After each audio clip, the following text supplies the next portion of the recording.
not to make him speaker. Okay? So, everywhere you pass, they said, as for the speaker, you give it to Alajete. Give it to Alajete. So, but they had their own differences. And so on the day, they waited here and there, but he had, from discussions that we had, we indicated that, well, it was difficult not to give it to Peter Alajete. By 2005, Alajete did not go back to go and lobby. Listen to this carefully. He didn't go back to go and lobby. J. Kufuor will tell you, nobody, apart from Sechi Hughes, told him that he wanted to be speaker. Alajete had incurred the wrath of his own NPP people.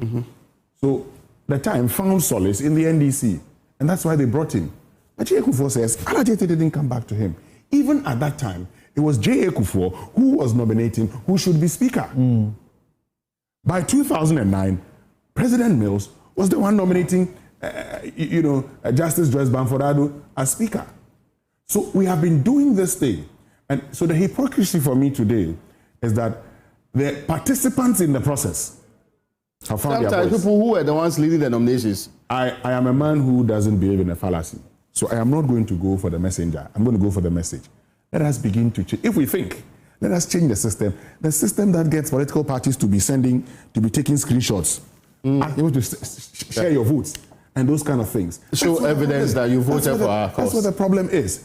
As for, this decision, why didn't Nana Akufo-Addo in Manasseh's book again, The President Ghana Never Got, were told, had actually promised Justice of the Supreme Court. Justice of the Supreme Court, that he wanted to make him speaker and that he should go and resign. And the justice said, make the announcement, and then I will go ahead and resign. You just don't come and tell me that they're going to make me trust speaker. Issues. Well, you just don't tell me that, particularly in this case, that justice had been promised Chief Justice and never got it. How sure am I you're going to do that to me? But my point is that, look, it is the reason Parliament is so weak. Unfortunately, the very people who take over, the Michael Quays who, present, thesis on what Parliament should be and how he wants to do things differently, and Alban Sumana Kingsford Bagbing, are all beneficiaries of the very process that they criticize and yet are unable to say anything. I think that members of Parliament, and you see, this is why I think that I believe in this. MPs have no business being ministers. They have no business being ministers. When we were parliamentary reporters in Parliament, consistently you hear members of Parliament, particularly first-timers, or those who have no positions, when it was time for the budget or the State of the Nation address, consistently calling on journalists and saying, I want to do an interview so that you catch the eye of the president. Because your people continue to ask the question, when are you also going to be made a minister or a deputy minister? You heard Afenyo Markin make the point that, if they're to go and appoint 60 ministers, it means that a lot of you become redundant MPs. My goodness. Is the member of Parliament's responsibility to just go and sit in a ministry, or he's there to enact laws and check the executive? We're joking too much in this country, sometimes. But okay, sometimes too. What do we consider the real reasons we elect people to places? I don't want to mention it, but take the profile of Parliament today, including the 120 or so coming on board. Winston, are you convinced that all of these people were truly elected to go and check anybody, to make serious laws? Imagine the president-elect put up somebody for speaker, and the MPs for that particular party disagreed and put up a different candidate, and that candidate won. What happens to the power of the president?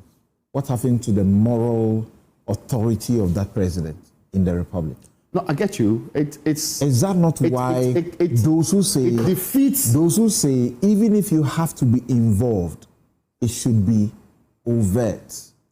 In fact, I think what I also heard covert, not overt. Winston say is we all agree that this system of the executive controlling Parliament is unfair, is not proper. It weakens Parliament. Because Parliament is supposed to be a check on the executive. Let's start from the top. Conceptually, we agree. It's supposed to be a check on the executive, and now your speaker is being nominated, literally, by the president. Except that when you mostly say you are supposed to be a check, it should go hand in hand. It is not only separation of powers, it's checks and balances. That's right. Not only the checking, it should be balanced a little bit along somewhere. So the executive cannot be useless, except we have an overbearing executive, which then becomes a problem. My difficulty is that we all, and I know a few people who admit that this current system is good enough, I think our proposals are for the future and the improvement of the system. I'm even convinced that if Mahama had the opportunity tomorrow, he will not do the same thing. You get my point? But we should also not pretend that this is the biggest slap Parliament has received. You get my point? So that's where the hypocrisy thing comes in. Almost as if by merely saying so, the man has really gone into Parliament and has decimated the house beyond repair. It used to be a perfect house. They were delivering. They were conscionable men and women who were not controlled by party. We know that's also not true. So I agree, and we should move forward by saying this should not happen again.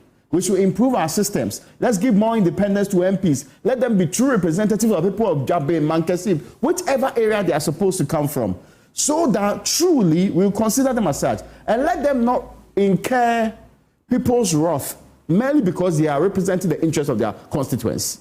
That is where the difficulty is.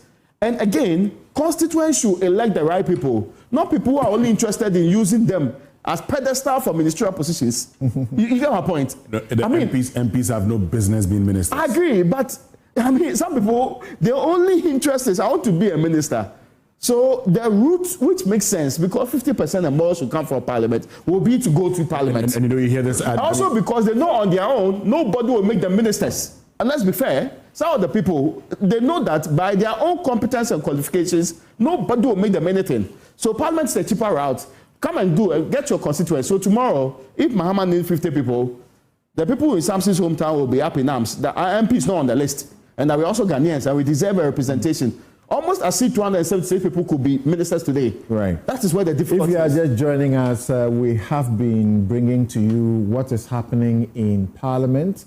And as you can see in your shot, the members of Parliament now are getting fully ready because they have less than, 10 minutes? Yes. No, a little over 10 minutes. A little over 10 minutes. Yeah, they have about 15 minutes. Yeah. Right. To get ready because the 8th Parliament, with Babing as Speaker, as Second Deputy Speaker, and Joe Wise as the First Deputy Speaker, stands